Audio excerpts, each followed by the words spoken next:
right, we are continuing to study the sins of Cain. Last week we considered the specific sin of empty worship.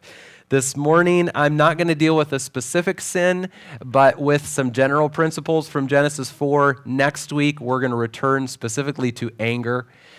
So we began this morning at the end of verse 5, Genesis 4 and verse 5. The end of the verse says, "So Cain became very angry, and his countenance fell." All right, so as we learned last week, Cain had an evil heart, and he did not have faith in God. And so when he brought his offerings to God, they meant nothing. They were empty, because God doesn't need our gifts by themselves. Our gifts have meaning to God when they express our hearts of faith and dependence and gratitude and respect toward God. So when Cain saw that God was not impressed with his offering, Cain responded with anger. Now we're going to talk more specifically about anger next week, but for now, I just want to say it this way. Sinful anger, because there's a good kind of anger, right? But sinful anger is a punishing response to the frustration of one's desires. It is a punishing response to the frustration of one's desires. In other words, there are several ways to respond when you want something and don't get it. But if you respond in a punishing way, that is sinful anger. Anger feels like putting a hole in the wall. And I know that's not fun to say, but any of you who struggle with anger know exactly what I'm saying. It feels like you want to put a hole in the wall. You want to do something. You want to punish something. You didn't get what you wanted, and you feel like you need to punish something or someone. Somebody's got to pay because you didn't get what you wanted. The end of verse 5 says that along with Cain's anger, his countenance fell. Now, that could be something like disappointment or discouragement, but it's much more likely that this is what we have nice words for it. I mean, they're not nice, but they're not really bad. We call it something like pouting or sulking. But do you know that most of the time, pouting or sulking is actually an expression of anger? Pouting and sulking is saying, I didn't get what I wanted, and I'm going to punish the people around me with my countenance. I'm going to make sure you guys know I'm not happy. And I think that's probably what happens here. I think that if you would have looked at Cain, his face would have told you right away he's mad. He didn't get what he wanted.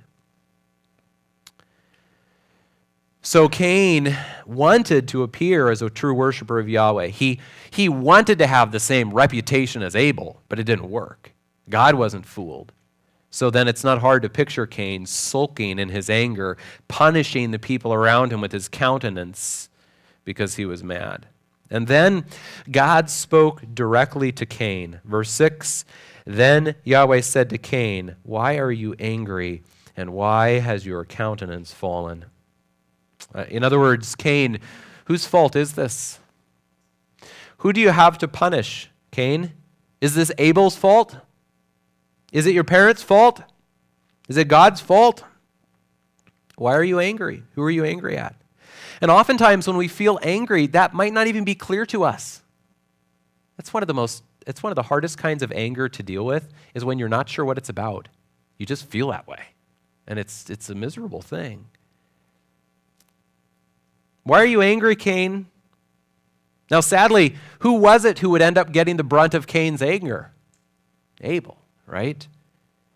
But here God asks Cain, why are you angry? And then comes the really hard question in verse 7.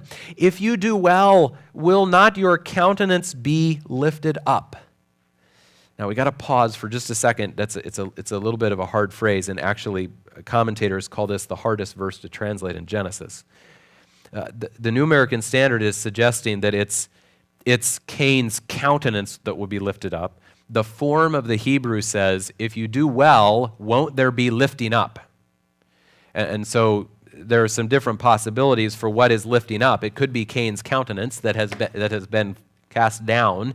It could refer to Cain being lifted up by God, being blessed by God, or it could just refer to life in general, looking up. But the idea, regardless, the idea is that if you do well, things will go well. Simply put, if we never sinned, our lives would be so much better. And so what God is saying to Cain is, Cain, the only person you have to be angry with is yourself, because you're not doing what is right. We could say that this is very similar to the principle that you reap what you sow. And I feel like this is one of the hardest truths in the Bible to actually use and apply, because it seems so disheartening. Sometimes we feel like, God, why are you not helping me? God, why do things keep going wrong? God, why is my life so hard? And sometimes, maybe even often, the real answers point back to ourselves. That's what's so painful about it. We are reaping what we have sown. And then when the consequences pile up on us, we get angry at God or at other people. And God could often say to us, do you realize? Can't you see that your life is messed up because of your sin? Of all the people you could be angry with yourself the most.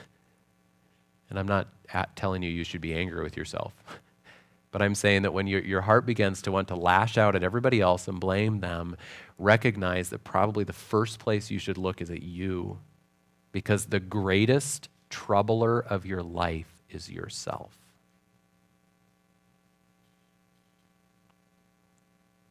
Now, even as I say those things, doesn't that just make you downright uncomfortable? And we know it's not always our own sin, right? Sometimes God allows hard things in our lives that are from the sins of others. And sometimes it's not anybody's specific sin, it's just sin in general that has messed up mankind. And so we have things like diseases that aren't one person's sin. And so, right, it's not always true that our problems are because of our sin, but it is sometimes true. And sometimes when we're asking God, why is everything messed up? Why aren't you doing anything? Or when we're lashing out in anger at others, we really need to look at ourselves and we need to hear verse 7. If you do well, won't things be lifted up? That's hard to face. And initially it feels discouraging. But you can be certain that pushing the responsibility off on God or others will never help you make progress. A person who blames everybody else for their problems is never going to grow and change. The willingness to own up to your own responsibility is an essential first step toward hope, because that's when the gospel can help. That's when the gospel can assure you of God's kindness and forgiveness and grace. So Cain, why are you angry? Because of yourself, because of the choices you've made. Don't punish others. And then verse 7 continues, in the middle of verse 7, and if you do not do well, sin is crouching at the door. The picture here is of an animal resting at your door. But do not be fooled by his resting. He is waiting to pounce if you open the door. See the next phrase in verse 7? Its desire is for you. The Net Bible translation points out that this word refers to an urge to control or dominate. The animal of sin is at your door, and it wants to control or dominate you. Interesting little connection here. If you look back at Genesis 3:16, to the woman he said, I will greatly multiply your pain in childbirth. In pain you will bring forth children, yet your desire will be for your husband, and he will rule over you. That's the same word. As part of the curse, Eve would have the desire to control her husband, the urge to control him, but he would rule over her. And so that same word is used here now in Genesis 4:7. Sin is crouching at the door, and it is the urge to dominate you, the urge to control you. Like a lion waiting to pounce. And God continues to say at the end of verse 7, you must master it. All right? So let's pause here and consider three general principles about temptation from this passage. Number one, sin is always ready to pounce. Sin is like a wild animal waiting at your door. As long as you're here alive on this planet, it's always there. Matthew 26:41 says that you have to keep watching and praying that you may not enter into temptation because the flesh is weak. That part of you that is still prone to sin, it is weak. In Galatians 5, notice how similar Galatians 5:17 sounds to Genesis 4:7. Galatians 5:17, the flesh sets its desire against the spirit. And Genesis 4 says, sin's desire is for you. Young people, have you felt like your parents were a little overprotective? Had a few too many rules. They seemed overly cautious about what they wanted you to see or where they wanted you to go. You know, one of the reasons, if they're godly parents, one of the reasons why they've probably done that in your life is because when you're young, it's hard for you to really grasp the nastiness of sin and how close it is at your door all the time. And I know it may feel to you like they're being overly restrictive and they're being mean to you and they don't trust you. They don't want you to have any freedom. And sometimes parents can have problems, okay? I can agree with you about that. Sometimes parents can be overly things like that. I'll agree with you about that. But be careful before you explain what your parents are doing as their problem. It might be that they can see the lion outside your door more clearly than you can see it. And they really are trying to help you. Okay, but parents, the lion's outside your door too. And you don't have a parent watching over you so carefully.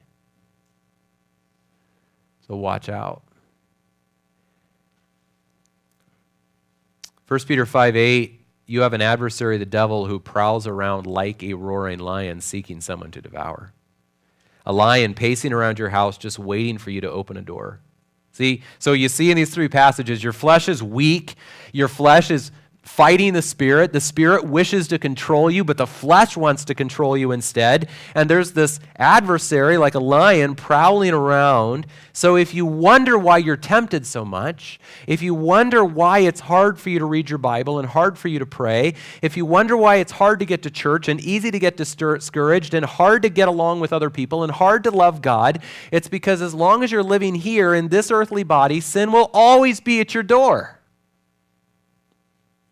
So the next point then is obvious. Don't get it started. I grew up in rodeo country.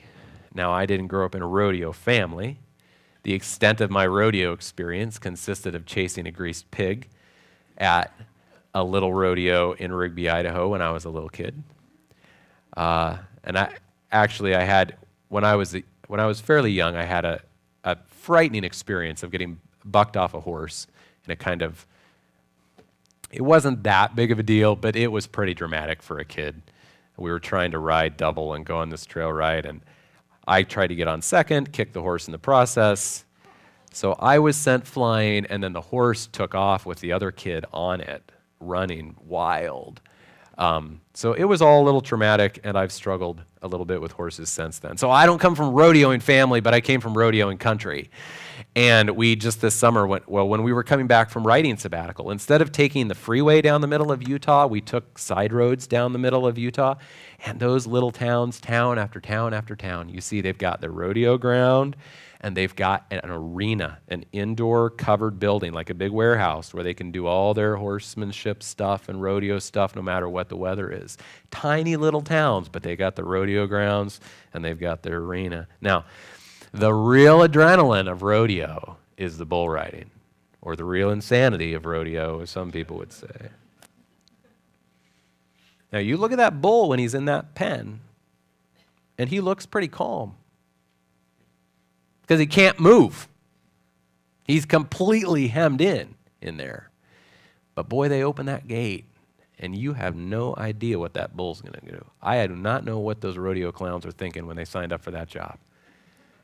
Let's stand around a wild animal who has been trained to be as wild as he can possibly be, and let's see what he's going to do. I think they're crazier than the riders, maybe. So to use the image of Genesis 4, you'd better keep sin outside the door. To use the image of the bull, you better not open that gate if you're not ready to deal with an angry bull. To use the imagery of a car, sin goes from 0 to 60 faster than the best sports cars around. And that's why Ephesians 4:27 says, don't give the devil an opportunity. And Romans 13:14 says, make no provision for the flesh in regards to its lusts. Don't get it started. Don't even open the door. Don't let the unforgiveness in the door. Don't let the sun go down on your anger. Don't even manipulate a little bit. Don't even twist the truth to try to manipulate somebody a little bit. Don't play around with the online gambling just to see how it goes with $50. Don't let the critical spirit get started. Don't say that to somebody else. Don't let the disrespect toward your parents get a foothold. Don't let the self-pity ball get rolling. Just don't let that bull out of the gate. Don't get it started. Number 3, as John Owen famously said, be killing sin or it will be killing you. God said, Cain, you must master it. Sin must not be in control in your life. You must control sin. So the fight against sin is not passive, but active. You have to be the aggressor. And that's where the imagery of the animal outside your door starts to break down a little bit. Maybe it's like the animal is trying to beat down your door, and you're going to have to be active against that sin. Or maybe we should picture a cowboy breaking a horse. You must master it. One of the fruits of the Spirit of God is self-control. That is a hard thing to talk about in 21st century America, because this is a country that tells everybody, do whatever you feel like. But God says the fruit of the work of His Spirit in your life is that you'll learn to control yourself. You learn to master your desires. But it's the fruit of the Spirit. You can't control your desires yourself. It requires the power of the Spirit of God. By Him, you master sin. So the question is, are you actively opposing the sin in your life? Cain did not master sin. Sin mastered him, and the end result was murder. Next week, we'll come back to that anger. But for now, I want us to skip ahead to a later portion of Genesis 4, which shows us what happened in Cain's family because he didn't master his sin. Last week, we noted that sin is like a drug-resistant bacteria, which by its very nature spreads and multiplies. And this happens not only within a generation, but across generations. Genesis 4 wants to illustrate that for us. Look with me at verse 16. Then Cain went out from the presence of the Lord. Now, doesn't that sound familiar to Genesis 3, similar to Genesis 3:24? Adam and Eve leaving the garden, Cain going out from the presence of the Lord. The same broken relationship with God was passed down from one generation to the next. And now, beginning in verse 17, you might think that this starts into a genealogy, the kind of genealogy that we tend to skim over, but this is not irrelevant at all. Verse 17, Cain had relations with his wife, and she conceived and gave birth to Enoch. And he built a city and called the name of the city Enoch after the name of his son. Now to Enoch was born Irad, and Irad became the father of Mehujael, and Mehujael became the father of Methushael, and Methushael became the father of Lamech. Lamech took to himself 2 wives. The name of the one was Ada, and the name of the other Zillah. What? 2 wives? Did you read Genesis chapter 2? You mean here God created a man and then God custom made this one wife for him, a helper according to him, just for him, and you think 2 wives is a good idea? And by the way, Adam and Eve were definitely still alive at this time. Why did Lamech want 2 wives? There's only one answer, folks. I know the Bible doesn't say. But Lamech wanted his desires satisfied. And he thought, 1 wife's not satisfying my desires. Let's try 2. That is a terrible idea. That is shalom being smashed apart. Ladies, what would you think if your husband said, I like you and all, and I want to keep you, but I think I would like 2 wives better? I'm not being funny. That smashes shalom. To say, I need this to satisfy my desires. I need this to satisfy my desires. This isn't enough. I need this to satisfy my desires. So wasn't that the problem with Cain? Cain was Lamech's great-great-great-grandfather. Wasn't the problem with Cain the satisfying of his desires that then left him angry because he didn't get what he wanted? And now we see down the family line, Lamech, one wife's not enough, give me another one. Verse 20, Ada gave birth to Jabal. He was the father of those who dwell in tents and have livestock. His brother's name was Jubal. He was the father of all those who play the lyre and pipe. As for Zillah, she also gave birth to Tubal-Cain, the forger of all implements of bronze and iron. And the sister of Tubal-Cain was Naamah. So what we see there in those verses is just what we predicted from Genesis 1, that the image of God in man would develop into all these skills and abilities to make human life flourish. So here they're developing their abilities in raising the animals, in music, in metalworking. That's cool, right? What do we do with metal? Good things, wonderful things, and guns and knives and spears and swords. What do we do with technology? Good things, wonderful things, and pornography and hate crimes and identity theft, right? So here the image of God is developing. Man is taking their abilities and humanity is supposed to flourish. And at the same time, even our progress we use to destroy ourselves. That's why technology will never save mankind. That's why all of our scientific progress is not getting humanity any further ahead, because the very things that in the image of God we develop, we then end up using to destroy. So verse 23, Lamech said to his wives, Ada and Zillah, listen to my voice, you wives of Lamech, give heed to my speech, for I have killed a man for wounding me, and a boy for striking me. The word boy here can refer to a boy or a young man. It was at least someone younger than Lamech who wounded Lamech, and so Lamech killed him. Touch me, I'll show you. And why? Why is Lamech telling his wives this? Seems like it must be some sort of a boast. Now, does killing somebody sound like something a descendant of Cain would do? Runs in the family?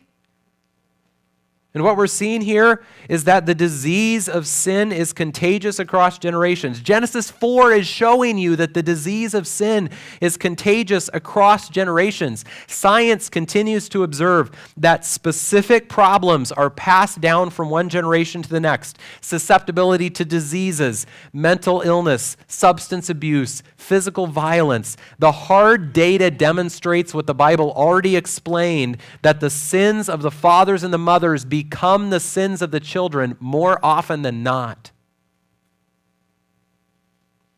And even more ominously, Genesis 4 indicates that as sin is passed down, it is likely to be strengthened rather than diluted. Look at verse 24. If Cain is avenged sevenfold, then Lamech 77-fold. Now that's a really complicated verse.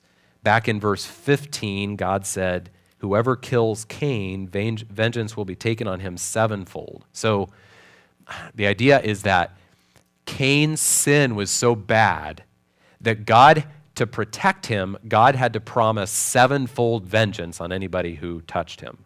Like, it was that serious. And so now we see here that if Lamech would be protected for what he's done, it would require a 77-fold threat against anyone who touched him. The point is, Lamech's sin was even more severe than Cain's. Sin was multiplying. So we learn from verses 16 through 24 that the failure by Adam and Eve to master sin filtered down to Cain, and then the generations past him, and it continued to just get worse. Parents, if you've been minimizing your own sin, you ought to tremble. For it is likely that our sinful tendencies, which we do not master, will not only be passed along to our children, but possibly even multiplied in them.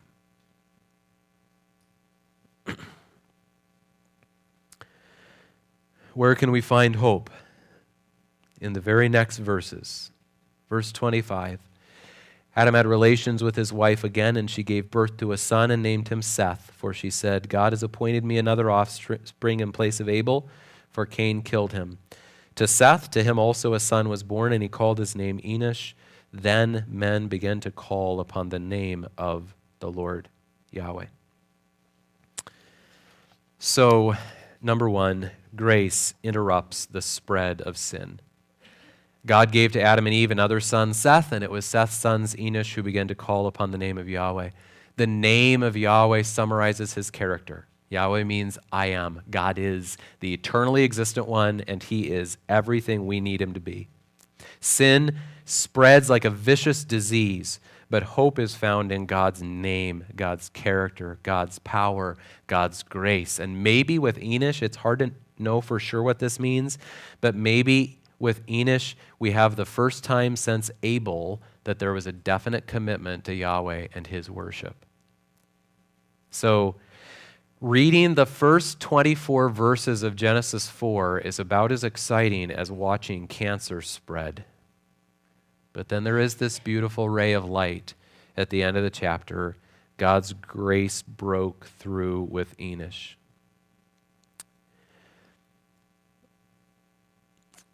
God was at work, his grace was at work, and so the dark realities were not the whole story. But we can even go a step beyond that because Seth is named in the New Testament in the lineage of Jesus. And so ultimately in Jesus, we would find that the dark realities they're not only the whole story, but they're not the end of the story. There is a better end in Jesus. Grace will ultimately triumph. And so here we find the hope that grace can interrupt the spread of sin. We should never expect that and always hope in it. And here's what I mean. You should never sin and then say, oh, God's grace will probably take care of that so that it won't matter. Parents, you should assume that if you do not master sin, your children will probably struggle with those same sins. Never presume upon God's grace, yet always hope in it, because often God's grace does break in. That is why there are many of you here this morning, and you came from homes that were angry, abusive, addicted, godless, and you are not that way. And the world would pat you on the back and tell you what a good life you've made for yourself. And you know better. You know that if you're not like your mom and dad, it's the grace of God that broke in. Grace interrupts the spread of sin. Number two, grace did not destroy Cain. Look back at verse 9. Then the Lord said to Cain, where is Abel your brother? And he said, I don't know. Am I my brother's keeper? And God said, what have you done? The voice of your brother's blood is crying to me from the ground. Now you are cursed from the ground, which has opened its mouth to receive your brother's blood from your hand. When you cultivate the ground, it will no longer yield its strength to you. You will be a vagrant and a wanderer on the earth. Cain said to the Lord, my punishment is too great to bear. You do not know what you're talking about, Cain. You don't know what you're talking about. You know what God could have done? My punishment is too great to bear. Behold, you have driven me this day from the face of the ground, and from your face I will be hidden, and I will be a vagrant and a wanderer on the earth, and whoever finds me will kill me. Oh, poor guy. And God just laughed at him in the face. Right? No. So the Lord said to him, therefore, whoever kills Cain, vengeance will be taken on him sevenfold. And the Lord appointed a sign for Cain so that no one finding him would slay him. What in the world? What is that? Why would God carefully protect somebody who had so horrifically shattered the way things should be in his creation? Why did God spare Cain's life? I don't know. You can guess. Maybe it had something to do with Adam and Eve. I don't know. But It's mercy. That's the bottom line. It's like Genesis 3:21 when God clothed Adam and Eve. It's just mercy. And it gives us hope that God does not just coldly give everyone exactly what they deserve for their sins. Like the Bible says, count on it. You're going to reap what you sow. But have you not found many times in your own life that somehow that has not happened? Many times it has, right? But are there not many things in your life which you could point at and say, listen, if I had just gotten everything that I sowed, my life would have been destroyed long ago. What is that? Just mercy. And how can God be merciful like that? Because of Jesus. Because Jesus took the penalty for sin. So Cain might be one of the most unlikely recipients of mercy in the whole Bible, but if Cain could get mercy, you can get mercy too. So come boldly to the throne of grace to find mercy in time of need. Number 3, grace sent a greater voice. And of course, grace is God. That's God at work. God sent a greater voice. Genesis 4, verse 10. What have you done, Cain? The voice of your brother's blood is crying to me from the ground. A guilty stain that cannot be removed. And I know it's much more serious than this, but it is a little bit like the proverbial broken lamp in the home. And the kids try to find the super glue and figure out if it's possible to super glue a lamp back together. Good luck. I think the evidence will remain that you did something wrong, despite your super gluing. And this is even much more serious than that. No matter how much Cain wished it was gone, the stain of Abel's murder remained. The earth itself could testify against Cain. The blood of Abel could call out, Cain is guilty. See, Cain said in verse 9, where's Abel, your brother? I don't know. And the ground said, yes, he does know. Come take a look. So turn with me now to Hebrews chapter 12. I think we could say that the whole planet could call out against mankind and say, they're guilty. As a matter of fact, we see that sometimes in the prophets. Sometimes the Old Testament prophets call the mountains to testify about what they've seen or what has happened, like the idolatry that has happened on them. And so if you think about the whole earth as something personal for a moment, how much has the earth witnessed?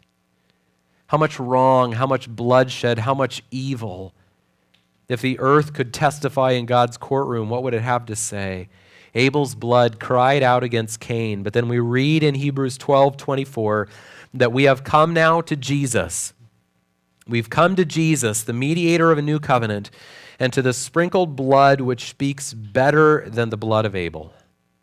So God sent a greater voice, a better voice. It could be, in this verse, it could be the voice of Christ or the voice of Christ's blood. Both. The point is that God sent a much greater voice, a voice of cleansing instead of staining, a voice of hope instead of despair, a voice of blessing instead of cursing, and a voice of forgiveness instead of a voice that cries out for your condemnation. What voice did God send? He sent Jesus. Jesus is the master of sin. And of course, I don't mean by that like he's good at it, like not that kind of master. I mean, he is the one who rules over, has control over, has defeated, is more powerful than sin.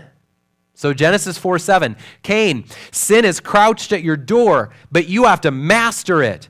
God sent Jesus, who is the master of sin. He is greater and stronger. He defeats sin. He can speak forgiveness, speak life, speak victory. So the sins of all of us cry out against us, but the blood of Jesus and the voice of Jesus say more. They say something that's louder. They say something that's greater. They say something that's more powerful.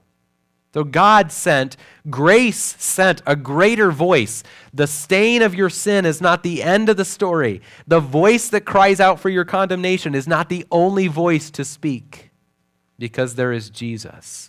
But then look at the next verse in Hebrews 12. See to it that you do not refuse him who is speaking. You have to listen to that voice. You have to hear Jesus and not refuse him. Maybe you could say it this way. If you go back to the idea of letting the bull free, letting the animal into the house, letting sin loose in your life, we could say this. You either let Jesus free in your heart to do what he wants, or you let sin free in your heart to do what it wants. And there's a really, I think, a picture that for me is very vivid and I hope might be very helpful for all of you. And that is if you put together Genesis 4:7 and Revelation 3:20. So Genesis 4:7, sin is crouching at the door. You've got that pictured, right?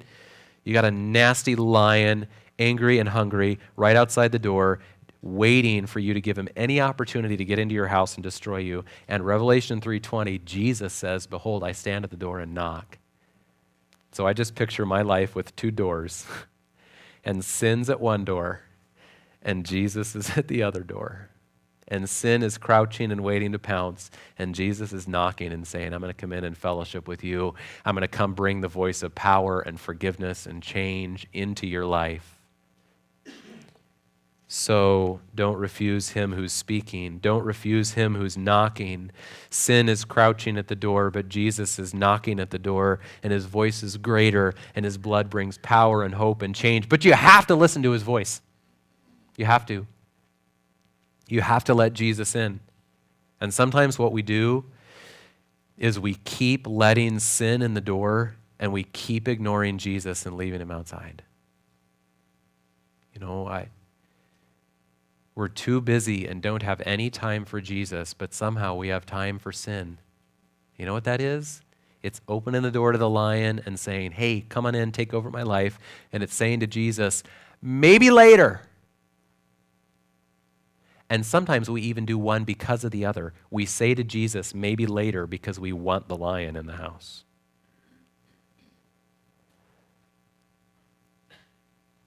So, the fight against sin is active. You've got to be the aggressor, but you are no match for sin. It's stronger than you. So how can you be the aggressor? How can you master sin? By placing the master of sin at the center of your life. That was the whole climax of the message. You're supposed to write that down. Does that make sense? You can't master sin. It is stronger than you.